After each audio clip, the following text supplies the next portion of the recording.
एक बार गौतम बुद्ध प्रवचन देने के लिए एक स्थान पर रुके। लोग उनसे तरह तरह के प्रश्न पूछ रहे थे और बुद्ध उनके उत्तर दे रहे थे। वहीं पर एक व्यक्ति चुपचाप एक कोने में बैठा हुआ था। उसके चेहरे पर पीड़ा के भाव साफ दिखाई पड़ रहे थे। बुद्ध ने उस व्यक्ति से पूछा, भाई क्या दुख है आपको?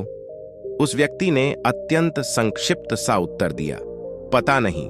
बुद्ध ने कहा, देखो भाई, पहले अपने दुख को जानो, उसके मूल में जाकर उसको देखो और फिर उसका उपचार करो।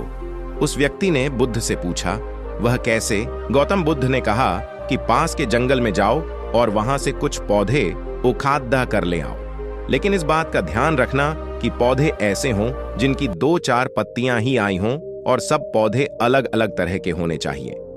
वह व्यक्ति जंगल में गया और बुद्ध के निर्देशानुसार कुछ पौधे उखाड़ लाया।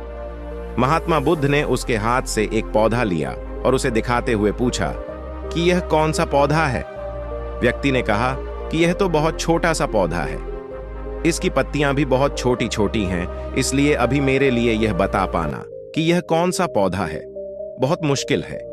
महात्मा बुद्ध ने कहा कि इस पौधे की जड़ों को ध्यानपूर्वक देखो और बताओ कि वहां क्या है। उस व्यक्ति ने जड़ों को ध्यानपूर्वक देखा और बताया कि इसकी जड़ों में पौधे के बीज का आवरण अटका हुआ है। इससे पता चलता है कि इसे नीम का पौधा होना चाहिए। अब बुद्ध ने उससे दूसरे पौधों के बारे में पूछा तो उसने जड़ों को देखकर सभी पौधों के सही नाम बता दिए। बुद्ध ने उसे समझाते हुए कहा कि जिस प्रकार हर पौधे का एक बीज होता है, उसी प्रकार से हर दुख का भी एक बीज होता है। उस बीज को हम कारण कह सकते हैं। बिना कारण के कार्य की उत्पत्ति असंभव है।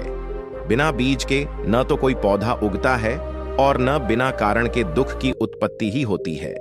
दुख के बीज या कारण को पहचान कर ही हम उसे दूर करने का उपाय कर सकते हैं। आधुनिक चिकित्सा पद्धति में भी किसी व्याधि की चिकित्सा करने के लिए रोग का समुचित निदान अनिवार्य है। रोग का सही कारण और व्याधि का सही स्वरूप जाने बिना उपचार करना हवा में तीर चलाने के समान ही है। पीड़ा चाहे शारीरिक हो अथवा मानसिक, उसके मूल को खोजना अनिवार्य है। अब कारण खोजने के पश्चात दुख का उपचार क्या है? महात्मा बुद्ध ने 4 आर्य सत्य उद्घाटित किए।